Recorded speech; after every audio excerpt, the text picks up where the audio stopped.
পাটার মধ্যে রেখে তারপর পুতা দিয়ে ছেঁচে ভালোভাবে চিকেনগুলো ছেঁচে নিব। সব সময় একইভাবে চিকেন তান্দুরি না করে একটু ডিফারেন্ট ভাবে করলে ভালো লাগে। হ্যালো এভরিওয়ান, আসসালামু আলাইকুম। কেমন আছেন সবাই?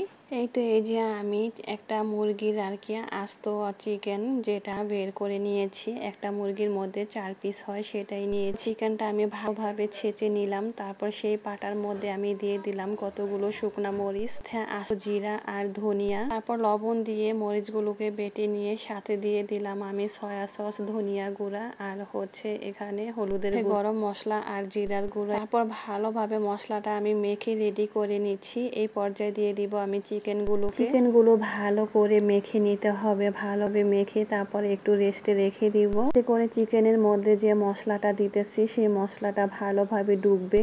মশলাটা একটু চিকেনটার মধ্যে ছেঁচে দিলে ভালো হয়, আর না হয়তো কাঁটা চামচ দিয়ে একটু কেটে কেটে দিলে ভালো হয়। আর যেহেতু পাটা পুতা ইউজ করবো সেজন্য ছেঁচেই নিলাম।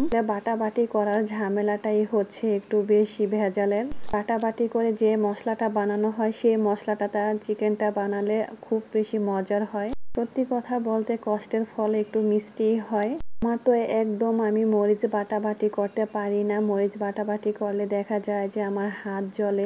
আমি ফ্রাই প্যানের মধ্যে দিয়ে তারপর প্রথমে ঢেকে রেখেছিলাম যাতে করে চিকেনটা সুন্দরভাবে কুক হয়। এই তো এই যে তান্দুরি চিকেনের মতো একটি লুক চলে আসছে। ফাইনালি আমার চিকেনটা ভাজা ভাজা হয়ে গিয়েছে। তো আমি এখানে হাতে বাটা মশলা ইউজ করেছি। এই মশলাটার ফ্লেভারটা অসাধারণ ছিল। চিকেনটা রুটি, পরোটা অথবা ভাত, পোলাও যে কোনো জিনিস দিয়ে অসাধারণ লাগে খেতে। আমি চিকেনটাকে নামিয়ে তারপরে হচ্ছে যে একটু পেঁয়াজ দিয়ে ডেকোরেশন করে নিচ্ছি। কি ভালো লাগছে তাই না? খেতে তো অসাধারণ ছিল।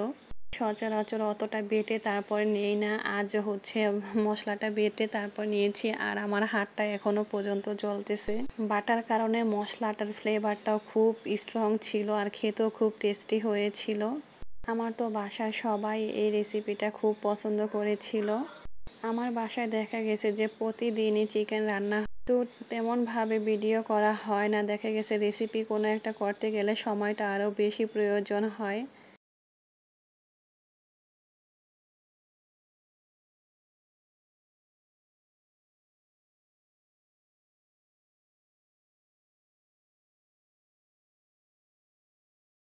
একটি ভিডিও করে রান্না করতে গেলে ওই টাইমে দেখা গেছে যে দ্বিগুণ টাইম লাগে।